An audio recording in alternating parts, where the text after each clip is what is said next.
Кімге ораза тұтпауға рұқсат? Алыс жолға шыққан жолаушыға, ораза ұстаса ауруы асқынып кететін науқасқа Рамазан айында ораза тұтпаса болады. Бірақ кейін қазасын өтейді. 2 қабат әйел мен емізулі баласы бар әйелдер өздерінің балаларының денсаулығы үшін қауіптенсе ораза ұстамауына болады.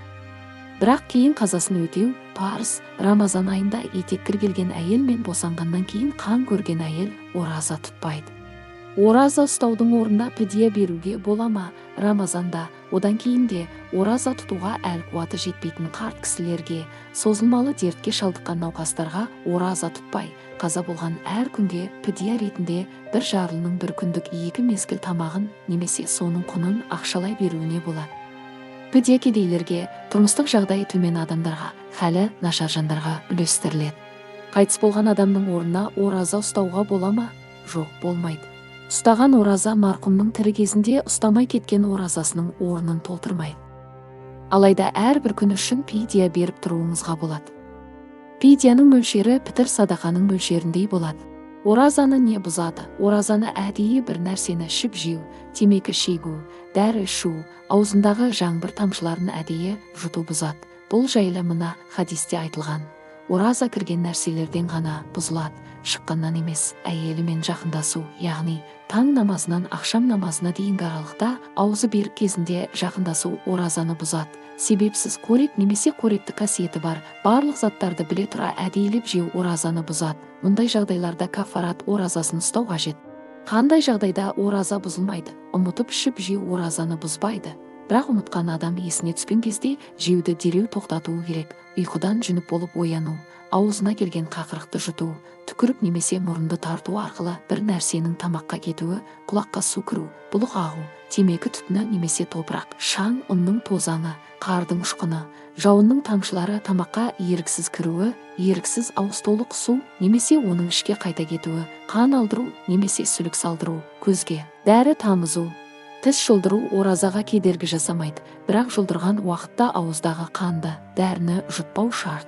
Ауыз бен мұрынға су алып шайқау оразаны бұзбайды. Бірақ тамаққа кетпеуін қадағалау қажет.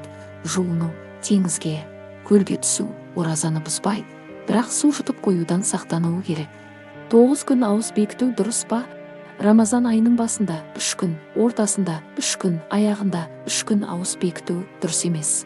Ораза айын ауру яки жолаушылық себептерден тыс бұлай бөле жарып ұстауға болмайды. Намаз оқымайтын адамның ораза ұстауына бола ма?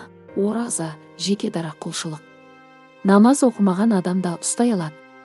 Намаз оқымайтын кісі ораза арқылы дінге бір табан жақындап, келер жылдары намазға жығылуы әбден мүмкін. Ауыз берік кезде бала емізуге бола ма? Ауыз берік кезде бала емізу оразаны бұзбайды, әрі оразасына еш зияны жоқ. Оразада спортпен айналысуға бола ма? Ораза ұстап жүріп спортпен шұғылданудың еш күнәсі жоқ. Бұл оразаны бұзбайды. Дегенмен жай күндердегіден гөрі жаттығулар тізбегін азайтып, уақытын қысқартқаны абзал. Ораза кезінде абайсызда су жұтып қойған адам не істейді? Рамазан айында ауыз бекіткен адам абайсызда немесе әдейі оразасын бұзса, сол күнгі оразасын соңына дейін ұстауы керек. Тіс арасындағы тамақ қалдықтарын жұту оразаны бұза ма? Тіс арасындағы тамақ қалдығы бұршақтың көлеміндей не одан үлкен болса, оны жұтқан жағдайда ораза бұзылады. Ауыз бекіткенде тіс пастасын қолдануға бола ма? Ораза ұстаған адам аузын тазалауына болады. Кей ғалымдар тіс пастасын қолданарда ішке кетіп қалмауын қадағалағанмен, оның дәмі бәрібір ауыз қуысында ұзаққа сақталып қалады. Сондықтан ораза ұстаған адамға тіс пастасы да мәкрух деген пікірде. Денесінің бір жерін кесіп алғанда, тіс пен мұрын қанағанда ораза бұзыла ма? Жарақаттан аққан қан оразаны бұзбайды. Адам бір жерін кесіп алып, ол жерден қан ақса, оразаға зияны тимейді. Ұйықтап қалып, сәресіні өткізіп алған кісілер не істейді? Сәресі ішу парыз емес. Ұйықтап яки басқа себептермен сәресіні өткізіп алғандар ештеңе ішіп жеместен ораза ұстауын ары қарай жалғастыра береді. Бірақ сәресіні жіберіп алмауға тырысқан жөн. Ораза кезінде мұрынға дәрі тамызуға не спрей қолдануға бола ма? Мұрынның ішкі құрылысы ас өтетін өңешпен байланысатындықтан оған тамызылған дәрінің ішке кетіп қалу қаупі басым. Сол себептен мұрынға тамызылған дәрі оразаны бұзады деуге негіз бар. Жанған бір заттың түтінін жұтып, оны иіскесе, ораза бұзыла ма? Түтінді әдейі жұтпай, еріксіз өздігінен ішке кірсе, оразаға зияны жоқ. Ал оны әдейі ішке тартып иіскеу немесе әдейі жұту оразаны бұзады. Ауыр науқасқа ораза ұстау күнә емес пе? Науқас кісінің ораза ұстауы кейде уәжіп, кейде мубах болады. Егер науқас кісінің ораза ұстауы өлімге алып келер болса, бұл адамның ораза ұстамауы уәжіп, яғни міндет. Оразада крем жағуға бола ма? Терідегі ұсақ тесіктер арқылы ет пен терінің арасына сіңген заттар оразаны бұзбайды. Мысалы, крем, май жағу, судың ішінде ұзақ тұру, жараның бетіне дәрі таңу және тағы басқалар.